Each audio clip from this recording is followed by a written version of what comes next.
Dom Pedro é o cara que comeu a Leopoldina? O Dom Pedro é o cara que comeu a Leopoldina e fudeu com a Leopoldina, né? Mas ele comia mais a Marquesa de Santos, né? Ele se apaixonou pela Marquesa aqui em São Paulo, né? Ele era português, mas ele era carioquésimo. É. Né? Ele era muito carioca. Ele veio pra cá resolver uma Aquela questão. história de uma... Cagando.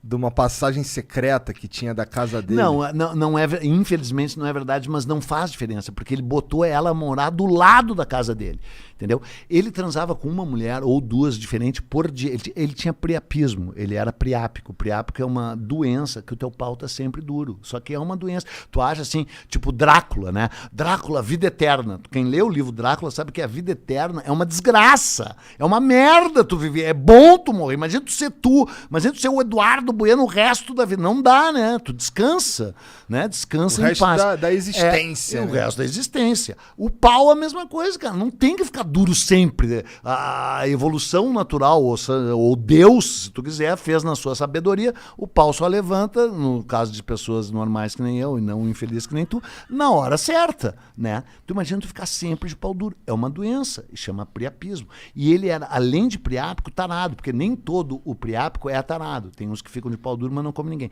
Ele era priápico tarado. Ele era poderoso. E ele era imperador, então ele comia quem ele queria. Ele comeu grávida, ele comeu viúva, ele comeu freira, ele comeu desquitada, ele comeu menor de idade, ele comeu velha, ele comeu tudo.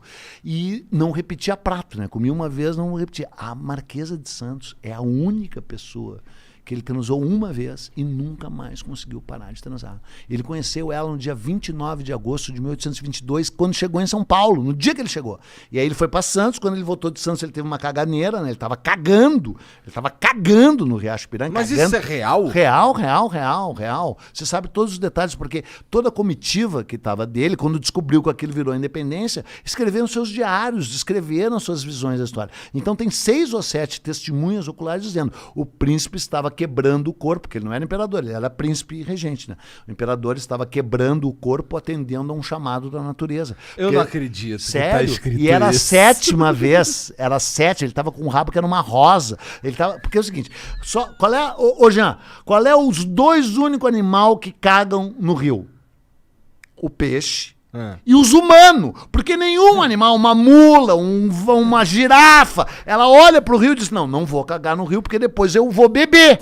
Então só os humanos que cagam dentro da água. Por isso que o Riacho Piranga tá podre até hoje, e ele deságua no Piratininga, que vocês chamam de Tamanduateí, que mudou de nome, e o Tamanduateí deságua no Anhembi, que vocês chamam de Tietê, que mudou de nome. Mas, né, então era a mesma rede. E ele não aguentava mais, estava com o rabo que era uma rosa. Então a minha teoria não foi que ele foi cagar, ele foi limpar, porque ele não aguentava mais limpar, né, com uma espiga de milho, Pode crer. E aí nessa hora chegam as cartas. Ele gritou cagando, não tem papo de cavalo branco nem nada. Ele tava numa mula, né? Ele não tava a cavalo, ele tava numa mula. Puta que pariu, cara. Nossa, tá destruído. E aquele monumento bonito pra caralho que tem lá no Ipiranga? Então, aquele monumento é uma loucura, porque aquele monumento é de 1890. Entendeu? Porque, cara, eu não vou contar toda essa história, mas é que é o seguinte: a independência foi em São Paulo totalmente por acaso, porque o Rio de Janeiro que mandava, e ele era super carioca, ele tava cagando pra São Paulo. Vou abrir mais um parênteses, cara. Os índios de São Paulo odiavam os índios do Rio, e os índios do Rio de Janeiro desprezavam e odiavam os rios de São Paulo antes da chegada do Homem Branco. Sempre teve uma rivalidade entre Rio e São Paulo. Os índios carioca olhavam e diziam: aquele chinelão, mano, lá naquela merda, lá no ABC Paulista, faz frio naquela merda, que lugar horroroso, lugar do Lula, juro. E os índios de São Paulo olhavam e diziam: esses filhos da puta moram em Ipanema, Leblon, com umas meninas gostosas pra caralho, eles queriam... Juro! E como que tu sabe dessa porra? Porque eu não sou ignorante, eu leio e se sabe tudo. Mas como é que se sabe tudo, então? Como se sabe tudo é o seguinte: quando os caras chegaram no Rio de Janeiro, e logo em seguida os franceses chegaram e se aliaram aos tamoios, que eram os índios que moravam no Rio de Janeiro. E aí tem milhões de relatos dos franceses que se instalaram lá. Entendi. Contando essas histórias que os índios de São Paulo, ou que os índios do Rio de Janeiro tinham um nojo dos índios de São Paulo. Tá? E aí, quando os portugueses chegam, os franceses já tinham ocupado o Rio. Então, eles já estavam antes com o tal João Ramalho, não sei quem, em Santos e São Vicente. Então, os portugueses tiveram que vir para cá. E aí encontraram o Tibiriçá, Bartira, esses índios, que disseram a mesma merda. Nós odiamos os índios flamenguistas, nojento, papapá. E os de lá disseram, nós odiamos aqueles índios corintianos. E essa rivalidade foi incorporada. Foi mesmo? Foi. E o Rio de Janeiro virou corte, virou capital do Brasil, 1767, antes a capital até 1767 era Salvador, né? Foi transferida para o Rio e aí virou corte. E aí o Rio desprezava São Paulo, odiava São Paulo. E aí São Paulo ficou rico pra caralho e criou o movimento republicano para derrubar o império, para não ser mais império, para ser república, entendeu? Às vezes chega de carioca mandando, entendeu?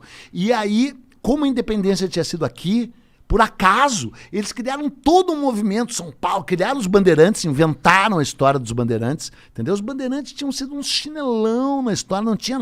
E toda a história do Brasil era contada pela ótica do Rio de Janeiro. Primeiro era contada pela ótica de Portugal. A história é uma fabricação, uma fabulação, conta quem manda, né? O dono, o vencedor é que conta a história. Então, primeiro Portugal contava a história do Brasil. Quando o Brasil ficou independente, e logo em seguida o Dom Pedro II criou o Instituto Histórico Geográfico Brasileiro no Rio. E aí a história era toda centrada na Bahia e no Rio. São Paulo era uma bosta. É que São Paulo ficou rico com café e disse, não, agora eu quero contar a minha história. Criou o Museu do Ipiranga, Museu Paulista, encheu de bandeirantes, estátua de bandeirantes, que agora vocês queimam, querem queimar, blá, blá, blá, blá, porque não sabem porra nenhuma, são os ignorantes. Os bandeirantes eram os escrotos. Quem agora, era? Quem? É o Borba Gato. Se bem que disso eu já falei pra caralho, nem quero falar. Tudo bem, tudo bem. E aí criaram lá a porra do Museu do Ipiranga. E aí fizeram esse monumento. E embora a independência fosse do príncipe, que era monarquista, o movimento foi republicano. É uma história louca. Caralho, paulista. Essa porra é uma bagunça do caralho. É uma bagunça do caralho. E só foi inaugurado na República. Foi inaugurado em 1890. Agora, só para encerrar, porque daí nós vamos para outro assunto, teve um lance do caralho. Você lembra que eu falei de 1972, né? Os milicos. Sabe o que eles fizeram? Eles trouxeram os restos mortais do Dom Pedro I. Que tá lá no Ipiranga. Que tá lá no Ipiranga. Que percorreram o Brasil inteiro. Tá lá embaixo do monumento. E embaixo do monumento, junto com a mulher que ele fudeu, que era a Leopoldina. Então lá os dois, homem e mulher. E a Marquesa tá na Consolação, no cemitério da Consolação. E é por isso que é mal assombrado, porque eles estão separados. É. Entendeu? Caralho. Precisa juntar os Senhor dos amantes, Anéis. fazer uma homenagem.